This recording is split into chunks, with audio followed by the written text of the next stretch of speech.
been 15 years since I've been on a Funeral Expo, and behind me is this year's edition. We're in Warsaw and this is Funeral Expo 2025. Let's check it out.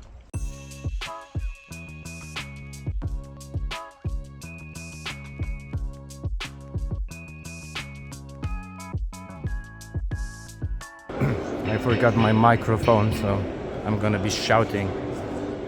I'm not gonna be shouting. I'll play some music and do a voiceover instead. Even if I would have my mic with me, it would still sound bad with all this cacophony in the background. The expo starts with a hearse company, but to be honest, I was more interested in that miniature hearse there, which would be perfect for my upcoming projects, and the real car right next to it. Unfortunately, the miniature wasn't for sale. There are far more hearses to show here later, so let's move on to the nearby funeral tent manufacturer. We use these tents for every funeral. They mark the grave from far away, shelter the funeral guests from the elements, and are a great opportunity for the funeral home to advertise. We call this one the priest station, although there's an urn underneath it this time. Speaking of urns, there were some really interesting and unusual models here.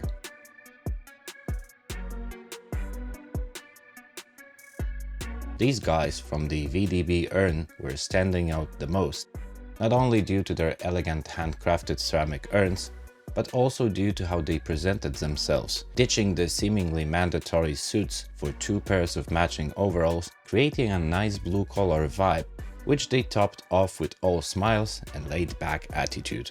I got a bag from them immediately, and I got to admit that it was a brilliant marketing strategy on their part. I like people who think different. Pozdrawiam serdecznie, panowie. I really liked this booth as well, with an awesome display of wooden urns.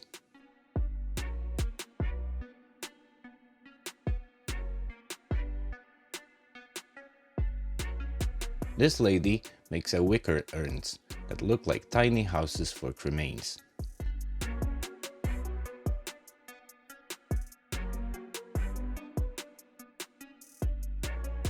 There was a lot of 3D printed stuff here, of varying quality. As always, I was on the lookout for anything unusual. Here, the urn can be displayed at the funeral on these handmade fabric stands, which are all made by this man and remind me of the Victorian times. Here are some plastic vaults for the urns. Just dig it up later, open it, add a new person, close it back and bury again, and all that up to 6 times.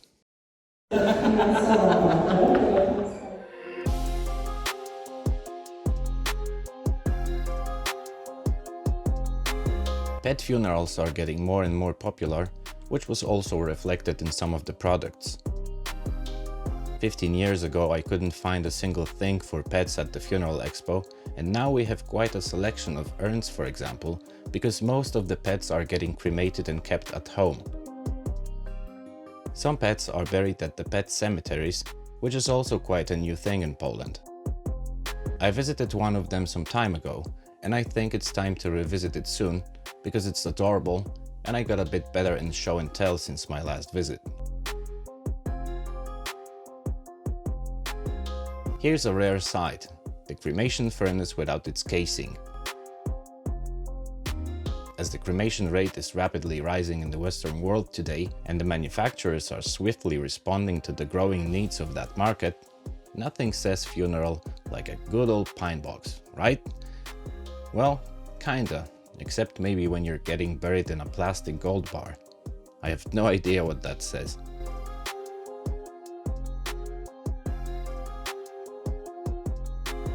When it comes to caskets, there were the usual classics, but also cardboard models and some really original ones.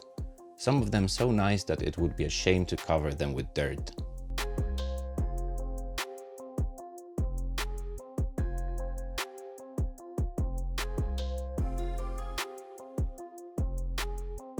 Notice that the polished caskets have mostly undivided lids.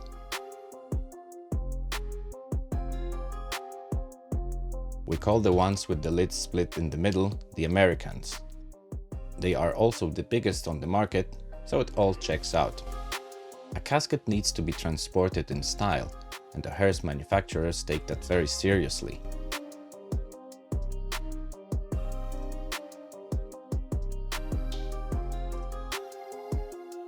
As for my personal taste, I prefer this toned down aesthetic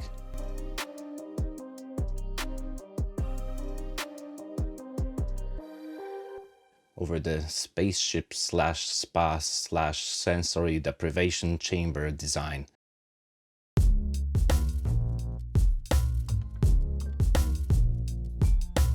I like driving a hearse.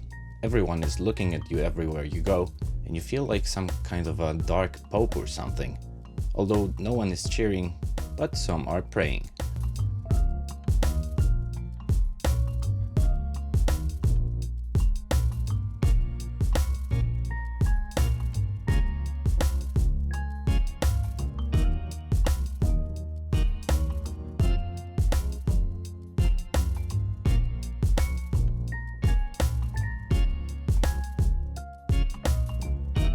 Here we have a double wide trunk space, ideal for the funerals of couples.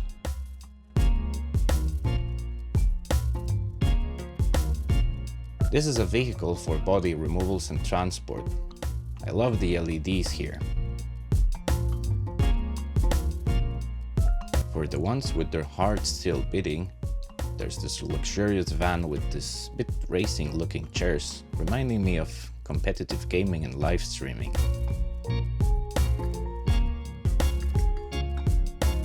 One of the cooler things that I found at the Funeral Expo were these laser etchers, cutting intricate portraits right in the surface of the granite.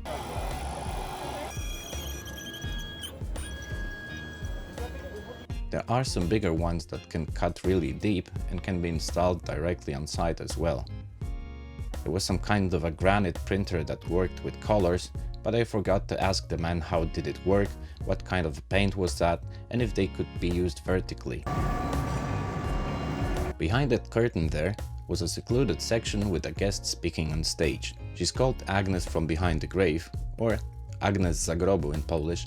She started as a funeral makeup artist and now devotes her entire time to educate the masses about everything related to the subject of death, just like me but different, and she's just released her new book, We've Got a Stiff, What Now?, which makes me ashamed of myself as an aspiring author who was supposed to release his diary of a young undertaker 2 years ago and didn't move an inch with it since then. Anyway, to paraphrase an old saying, she's doing the death's work and Godspeed to her. Pozdrawiam cię, Agnes. One of the things that immediately looked like a must-have to me was this casket couch. Just look at it and tell me how cool is that?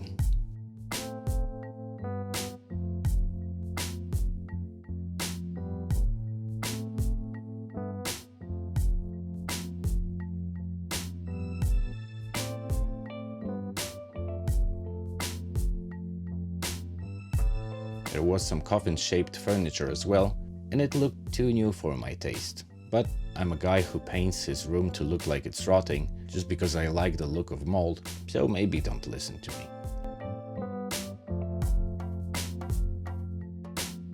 Here's a solution for making people return borrowed tools at these tool sharing facilities that we have at our cemeteries. Most people put the stuff back anyway, so I don't know if that will take off at all. There were some booths with mortician supplies, columbariums,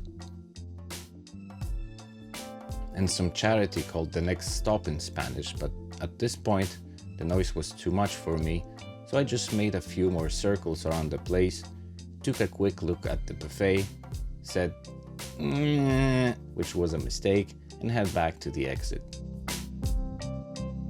The expo was fine and worth it, but next year I'm heading to Kielce to visit Necro Expo 2026 with its international grave digging time challenge competition that's probably one of a kind in the world. See you there and thanks for watching. Bye!